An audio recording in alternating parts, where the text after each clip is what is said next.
Nuestro padre es Abraham, replicaron. Si fueran hijos de Abraham, harían lo mismo que él hizo.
Por un hijo, y el Señor le concede la bendición de la maternidad aun cuando ella era estéril. En el Nuevo Testamento, el nacimiento del mismo Juan el Bautista, hermanos y hermanas, es de mucha revelación, porque en cierto paralelo con Abraham e Isaac, Zacarías y Elizabeth ya eran personas de edad muy avanzada, pero también el Señor les concede a ellos la bendición de ser padres. Pero el elemento característico de todos estos nacimientos es obviamente que el Señor abre el vientre de las mujeres, pero utiliza los medios naturales que pues obviamente se necesitan para que una persona pueda existir, es decir, la unión de un hombre y una mujer a través del acto coital. Sin embargo, hermanos, el mayor de todos los nacimientos en la historia ha querido ser negado, falsificado o distorsionado. Porque al igual que el tema de la resurrección es algo que no podemos comprobar científicamente, de igual manera el nacimiento virginal es algo que solamente podemos aceptar por el camino de la fe. Sin la fe, nosotros no podríamos llegar al reconocimiento de que Jesús efectivamente nació de manera virginal. Ahora, ¿qué implica que nosotros o que el mundo niegue, falsifique o distorsione la enseñanza del nacimiento virginal?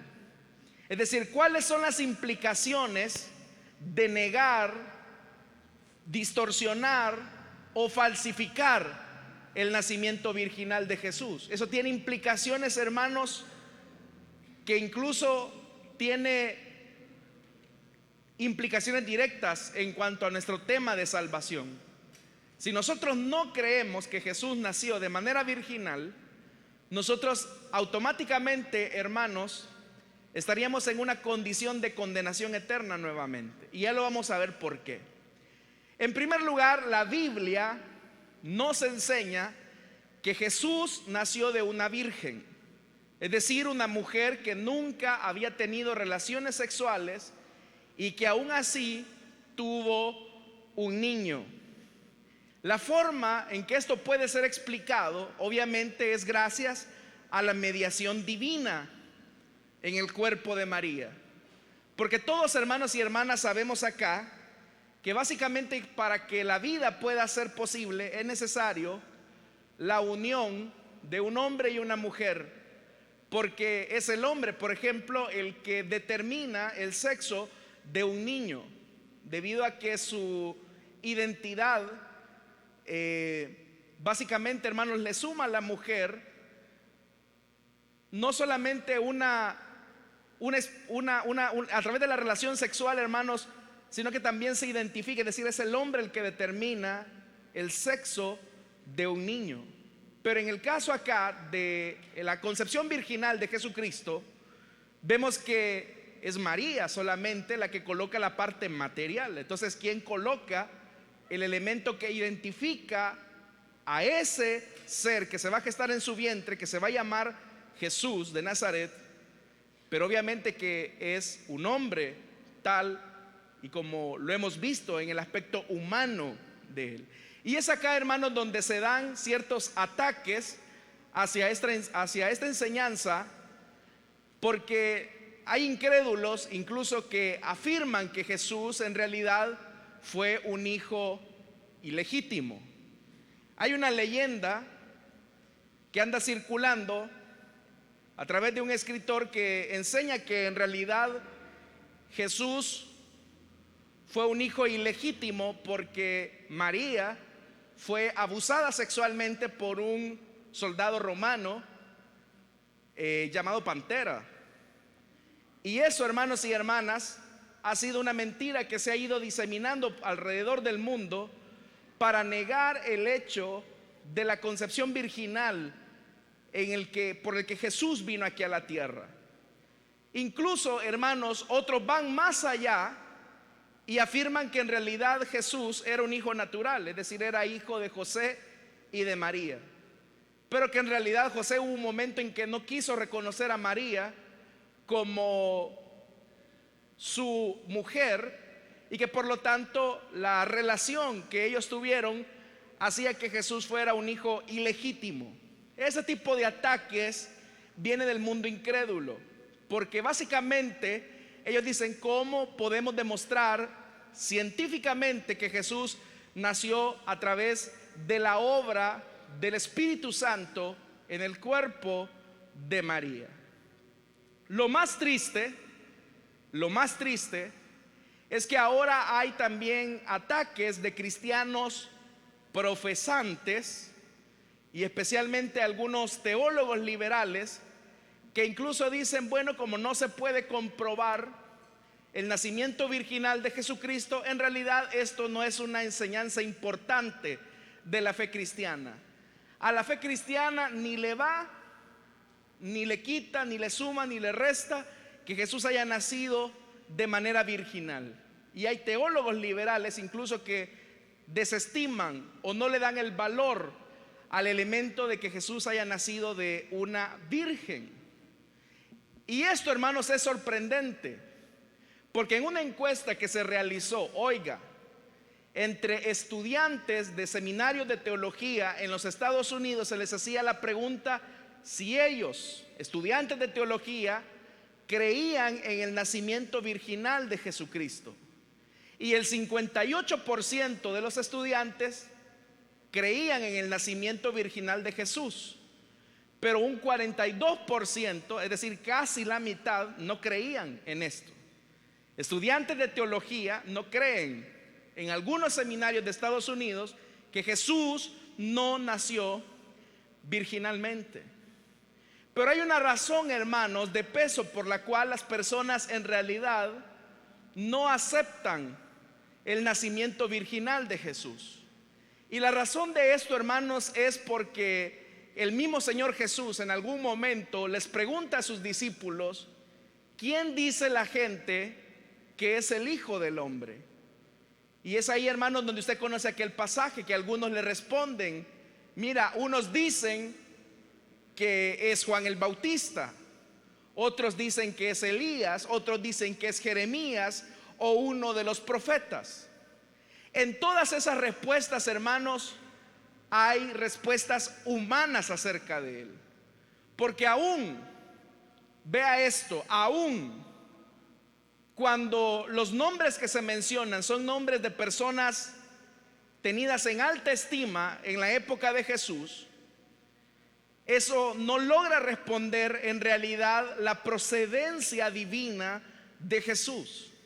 Y a Jesús le interesa específicamente cuál era la comprensión real acerca de él. Y por eso es que pregunta: ¿qué dice la gente que es el Hijo del Hombre? Y ahí las respuestas: unos dicen que tú eres Juan el Bautista, otros que eres Elías o Jeremías, uno de los profetas. En todas esas respuestas, donde había obviamente una lógica humana, lo que encontramos es que nadie absolutamente veía la procedencia y la deidad de Jesucristo. Pero Jesús no se queda ahí, Jesús va más allá, y es ahí donde les pregunta a sus discípulos: ¿y ustedes quién dicen que soy yo? Y vea, hermanos y hermanas, que la pregunta dirigida hacia los discípulos es la misma. Estoy de acuerdo en que la gente crea, la gente que no me conoce, crea lo que quiera creer. Pero para ustedes, que están cerca de mí, ¿quién soy yo? Y ahí encontramos, hermanos, la respuesta clara de Pedro: tú eres el Cristo. Aceptamos que tú eres el Mesías anunciado para Israel. Creemos que tú eres el prometido a la dinastía de David. Pero vea lo que Pedro dice. No dice: tú eres el Cristo, el hijo de José y María. Pedro no dice eso, sino que Pedro reafirma que la procedencia de Jesús viene de Dios. Y es ahí donde dice: tú eres el Cristo, el Hijo del Dios viviente. Seguramente Pedro sabía que el padre terrenal adoptivo de Jesús era José, pero vemos cómo Pedro enfatiza la verdad de la procedencia divina de Jesús. Y es ahí, hermanos, donde encontramos las palabras célebres del Señor: dichoso tú, Simón, hijo de Jonás. Vea cómo la relación. Jesús sí le dice a Pedro: tú eres hijo de Jonás, porque esa era la realidad. La gente decía hijo de fulano, hijo de mengano. Pero en Pedro había habido una afirmación: tú no eres hijo de José, eres hijo de Dios. Tu procedencia es una procedencia divina, y por lo tanto hay una confesión del elemento del nacimiento virginal.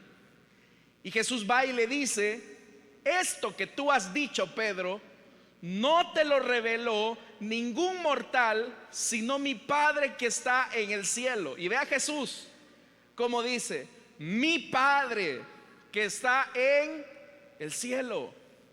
Entonces Él está reconociendo que Él es humano. Por eso es que en la afirmación tú eres el Cristo se destaca el elemento humano y divino.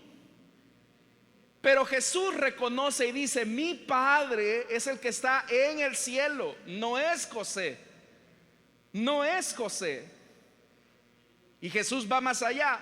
Sobre esta verdad yo te digo que tú eres Pedro, y sobre esta verdad que tú has dicho edificaré mi iglesia, y las puertas del reino de la muerte no prevalecerán contra ella. Entonces vea, entonces la razón porque hoy en día se quiera negar la concepción virginal de Jesús es porque en realidad, hermanos y hermanas, para creer esta verdad necesitamos una revelación especial dada por el Padre. Usted no puede creer que Jesús nació virginalmente si el Padre no se lo revela. Usted no puede creer que Jesús es el Hijo de Dios si el Padre no se lo revela. Usted no puede creer en que Él murió, resucitó y ahora está a la diestra de la majestad del Padre si el Padre no se lo revela. Porque esto no consiste básicamente en un elemento de una comprensión humana. Es decir, Jesús está partiendo de una realidad. Si tú crees en mí, lo vas a hacer sobre la base de la revelación que el Padre te dé, no sobre la base de la confirmación científica que tengas acerca de algo. A eso se refería también Jesús cuando aquella generación adulterina y pecadora le demandaba señal. Y Jesús dijo claramente: señal no le será dada más que la señal que se le dio a Jonás, el hecho de ir 3 veces al vientre de la tierra, más nada. Entonces Dios no quiere que nosotros creamos sobre la base de evidencias científicas. Dios quiere que nos acerquemos a Él por medio de la fe que Él nos otorga. Ahora yo quiero preguntarle a usted: ¿cree usted que Jesús es el Hijo de Dios? ¿Esto quién se lo reveló? ¿Quién lo convenció a usted? ¿Lo convenció el pastor? ¿La iglesia? ¿Una religión? No. Esto fue gracias a la revelación que nos vino por parte del Padre. Amén, hermanos. Ahora, siendo que ya vimos que hay incrédulos que niegan el nacimiento virginal de Jesús, y hay profesantes, no protestantes, profesantes, cristianos que profesan creer en Jesús, pero que niegan su nacimiento virginal, la pregunta fundamental es: ¿por qué creemos en el nacimiento virginal? Y acá, hermanos, quiero colocar ciertos fundamentos que evidencian esta verdad bíblica. El primer fundamento del nacimiento virginal es el fundamento de la simiente de la mujer. En el libro de Génesis, ya, hermanos y hermanas, se nos estaba hablando acerca de esta concepción virginal. Cuando Adán y Eva pecaron, el Señor tuvo que dirigirse a cada uno para que asumiera la responsabilidad de su desobediencia y de su rebelión. Pero a la serpiente, vea lo que le dice. Dios el Señor dijo entonces a la serpiente: por causa de lo que has hecho, maldita serás entre todos los animales, tanto domésticos como salvajes. Te arrastrarás sobre tu vientre y comerás polvo todos los días de tu vida. Pero vea esto: pondré enemistad entre tú y la mujer, y entre tu simiente y la de ella. Su simiente te aplastará la cabeza, pero tú le morderás el talón. En toda la Biblia es el único lugar en el que se hace referencia a la simiente de la mujer. Porque en realidad, hermanos y hermanas, en toda la Biblia, la simiente siempre está en el varón y no en la mujer. Se habla, por ejemplo, de la simiente de Abraham. Se habla, hermanos y hermanas, de la simiente precisamente de este hombre y de todos los que vendrían después de él: Isaac, Jacob, los 12 hijos que vendrían y que conformarían a Israel. Pero se habla de la simiente de Abraham. Se habla de la simiente de un hombre específico. Y de hecho, hermanos, que entre otros personajes de la Biblia se destaca eso, la simiente del varón. ¿Por qué? Porque la simiente estaba en el hombre. Pero cuando acá en el capítulo 3 se hace una afirmación de la simiente de la mujer, está haciendo, hermanos y hermanas, un énfasis específico. Y es que se está omitiendo a Adán. No sé si usted nota eso, hermano. Cuando Dios le dice entonces a la serpiente: voy a poner enemistad entre tu simiente y la simiente de la mujer. Pero eso es extraño.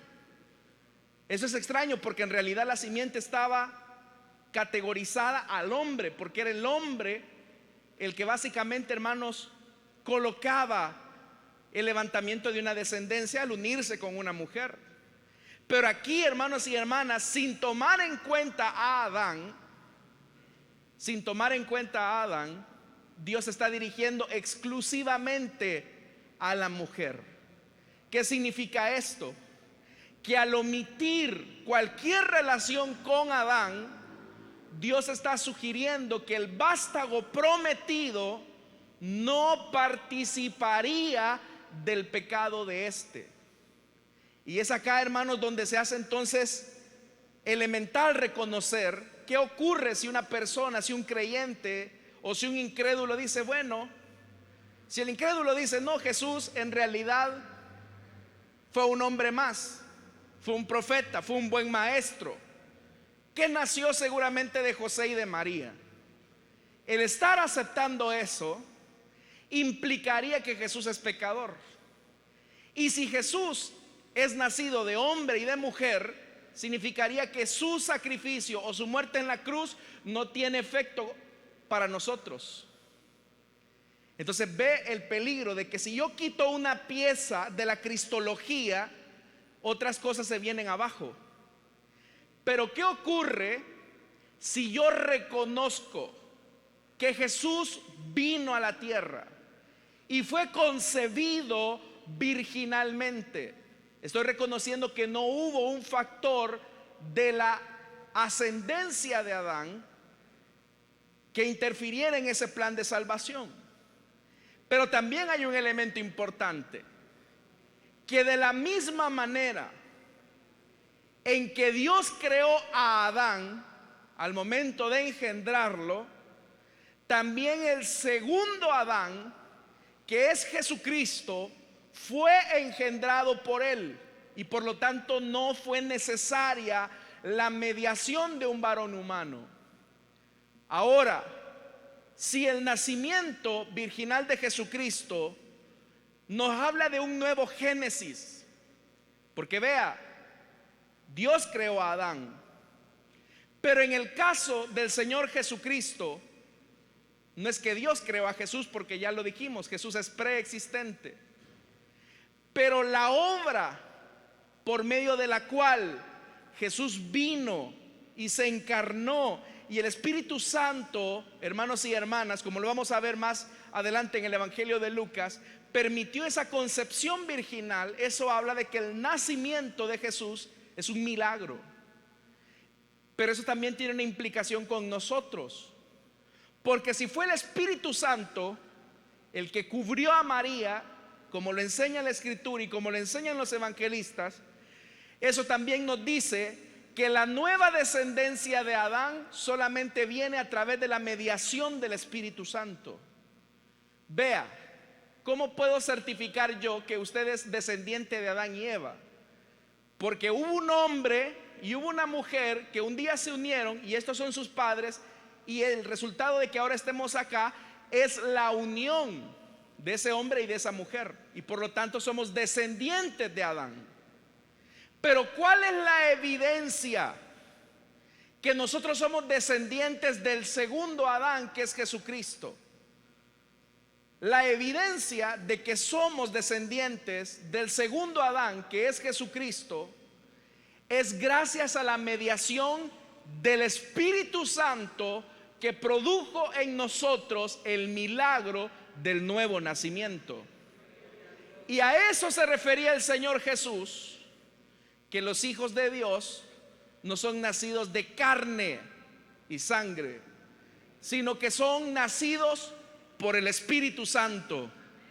Así como Jesús, el Hijo de Dios, se encarnó por medio de la obra del Espíritu Santo, así también los hijos de Dios no son el resultado del deseo humano, sino que son el resultado de la obra del Espíritu Santo y de la palabra en el corazón de los hombres para nacer de nuevo a una nueva vida. ¿Cuántos hemos nacido del Espíritu, hermanos? Entonces vea, ¿por qué es importante notar esto? Porque entonces desde el libro de Génesis, Dios está dirigiendo a la mujer y le está diciendo: de tu simiente nacerá el que le va a aplastar la cabeza a la serpiente.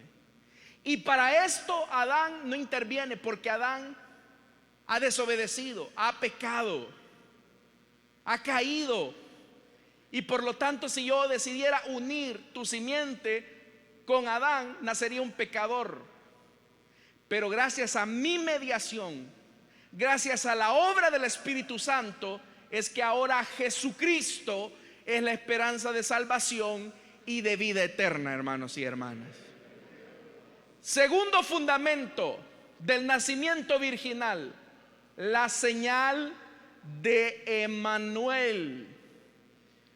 El profeta Isaías dice en el capítulo 7, versículo 14: por eso el Señor mismo les dará una señal.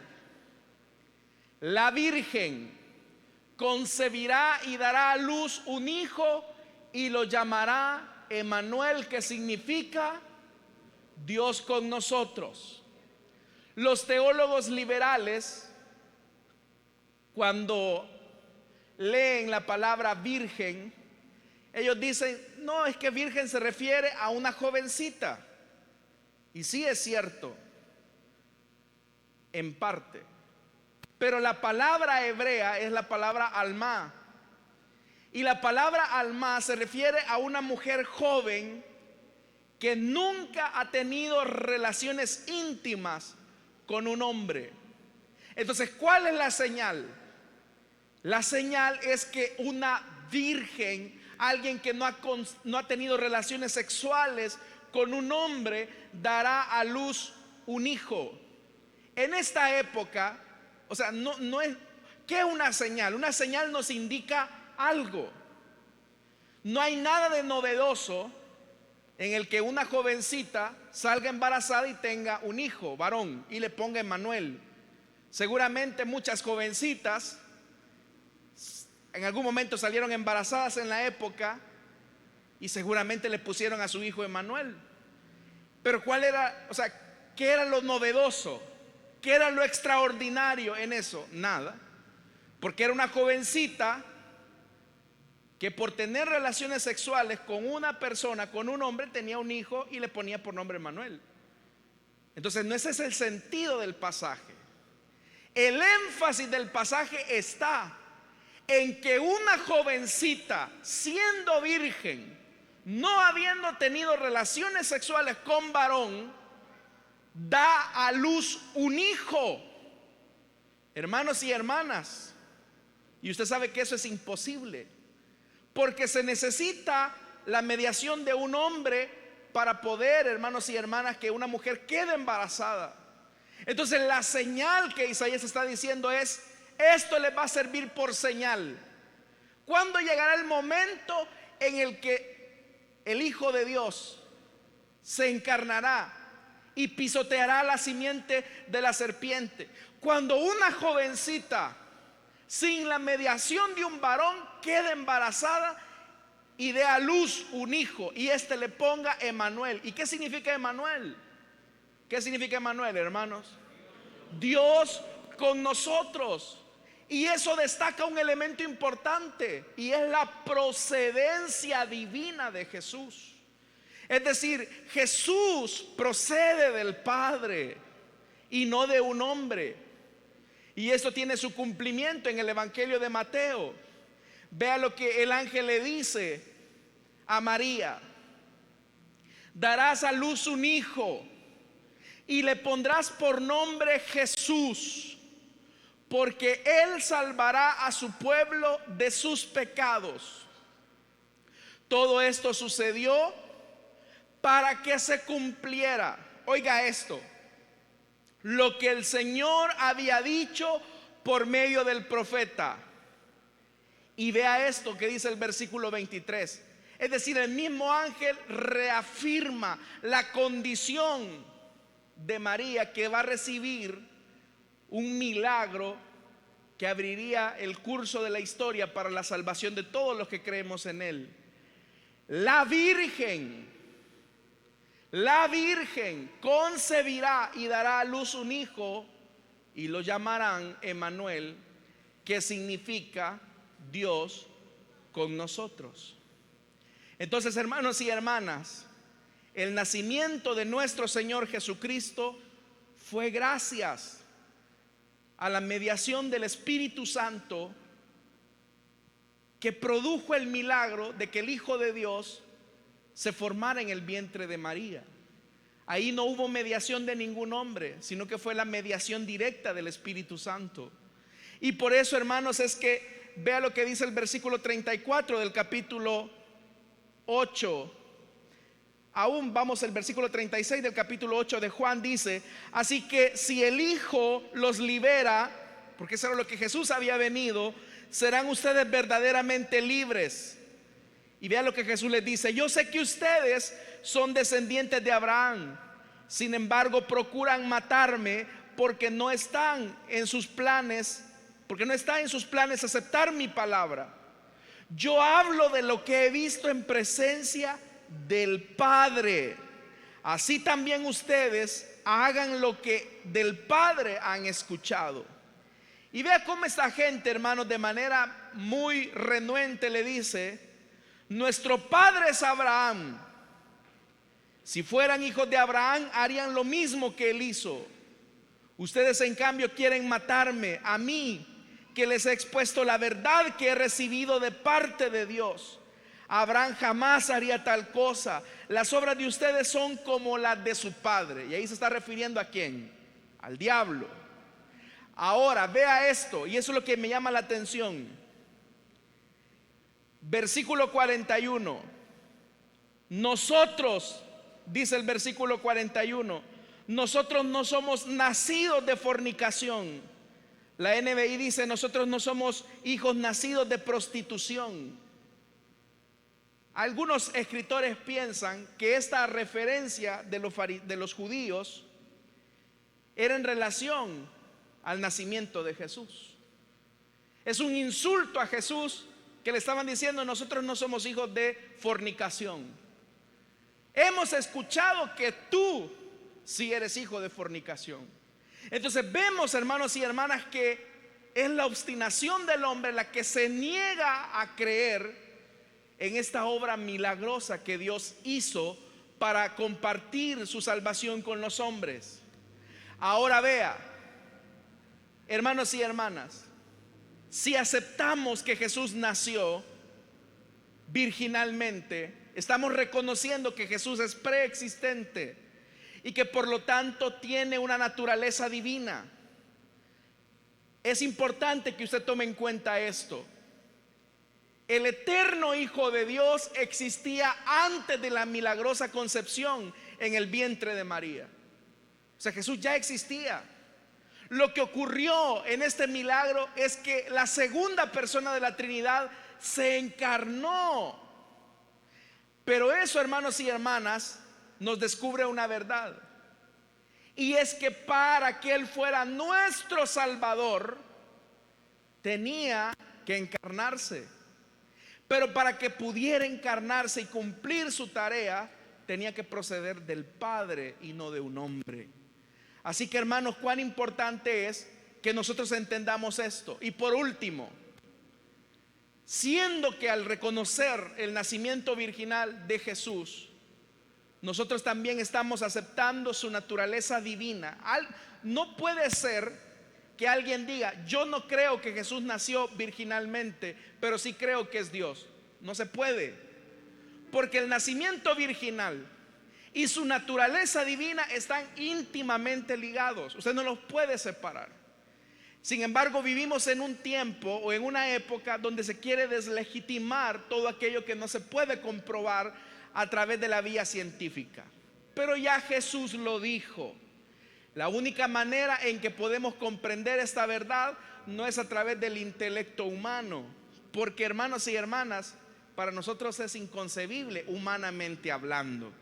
Para acercarnos a Dios y acercarnos a Jesús necesitamos tener la revelación del Padre, y eso es a través de la manifestación de la fe. Es decir, tan importante fue esta doctrina para los cristianos que incluso el credo, hermanos y hermanas, que se conoce como el credo niceno, afirma esta verdad: que Jesús fue nacido de la Virgen María. Obviamente, hermanos y hermanas, también la palabra de Dios revela la verdad, que después de que Jesús nació, pues obviamente la Biblia establece que María tuvo otros hijos y desde ese momento dejó de ser virgen. Pero en el momento, hermanos y hermanas, en el que Jesús nace de esa jovencita de 14 o 15 años más o menos, se había producido un milagro, y ese es el milagro de amor más grande que Dios ha podido entregar a la humanidad, y es que a través de ese niño los hombres llegarían a ser salvos. ¿Cree usted esto? ¿De verdad lo cree? Está bien, hermano, creámoslo, porque vivimos en un mundo donde se está negando todo aquello que la palabra de Dios revela. Y tal vez alguien podría decir: mire, hermano, pero eso es lo más sencillo que nos ha podido decir ahora.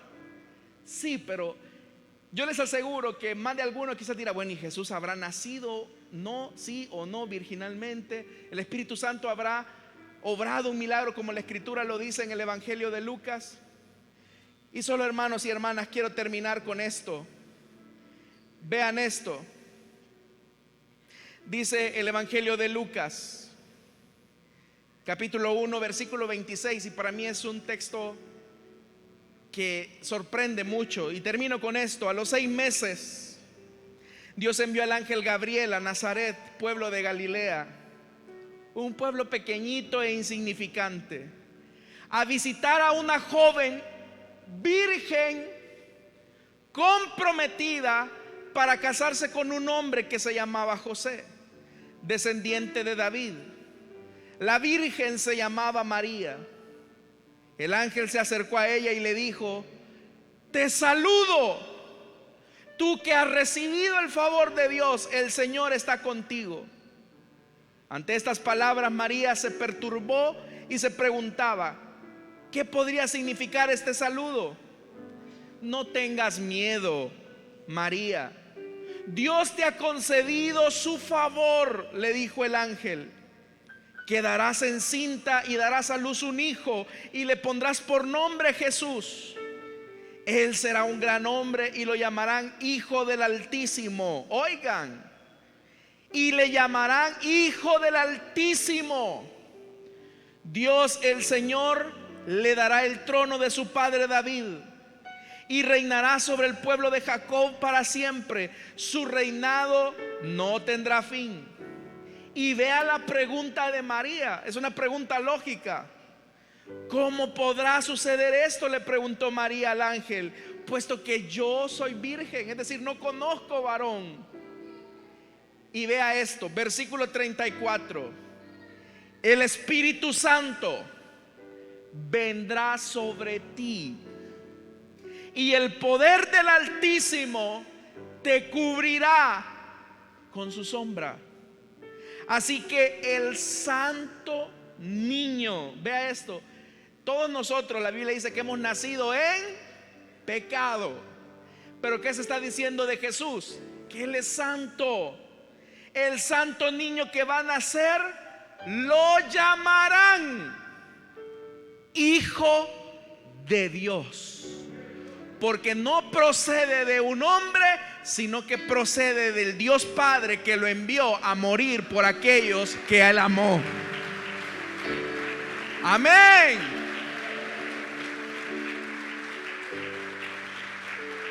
Bendita la gracia de Dios.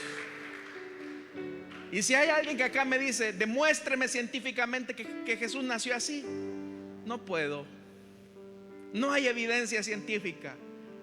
O lo crees por la fe y eso determina y garantiza tu salvación, o lo rechazas y eso testifica que ya estás condenado. Así que el que cree en el Hijo, ¿qué dice? Tiene vida eterna. ¿Cuántos hemos creído en el Hijo de Dios? ¿Cuántos de verdad creemos que esto ocurrió como la palabra de Dios lo dice? Bueno, hermanos, cerremos nuestros ojos y demos gracias al Señor. Gracias por este amor que el Dios Trino y Uno reveló. El Padre enviando al Hijo. Y la salvación más grande del mundo, que aplastaría la simiente de la serpiente, fue a través del nacimiento de un niño santo, que sin la mediación de ningún hombre y gracias a la obra del Espíritu y a la sombra del Altísimo que cubrió a aquella mujer, ahora nosotros somos hijos de Dios. Porque los hijos de Dios no son nacidos de carne y de sangre, como lo son los descendientes de Adán, sino que los hijos de Dios son gracias a la mediación del agua y del Espíritu. Pues estos son a los que se les ha dado potestad de ser hijos de Dios. Esta noche no tengo mucho tiempo. Si hay personas acá que desean entregarle su vida a Cristo o que quieren reconciliarse, pueden ponerse en pie. Si usted ha entendido que Jesús se encarnó para que ahora nosotros tengamos salvación y vida eterna, usted puede recibirlo por la fe. ¿Hay alguien esta noche que desea entregarle su vida a Cristo o desea reconciliarse? No tengo mucho tiempo ya.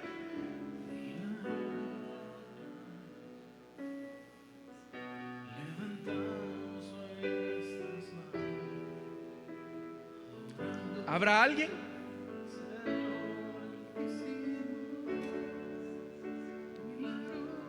¿Habrá alguien esta noche que desea entregarle su vida a Jesucristo?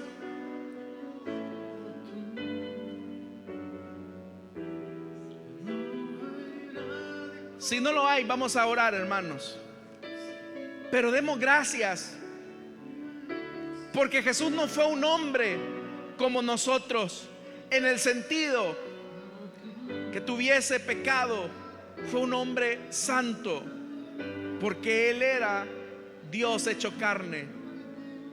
Y por medio de su sacrificio en la cruz es que ahora usted y yo tenemos paz para con Dios. Padre que estás en los cielos, gracias por ese momento, Señor, en que por la obra de tu Espíritu Santo y la sombra del Altísimo, aquella mujer pudo formar en su vientre al que sería el Salvador del mundo. Alabamos, Señor, tu nombre, porque esto que es locura para los que se pierden es salvación y vida eterna. Oh bendito Dios, gracias porque cumpliste tu palabra aquella noche en que en aquel establo aquella jovencita dio a luz al que sería el Salvador del mundo, de todos aquellos que creen en Él. A ti sea toda la gloria, a ti sea toda la alabanza, hoy y siempre, Señor, porque eres digno de recibir toda la gloria. Amén y amén. ¿Cuántos dan gloria a Dios, hermano? Amén. Bendito su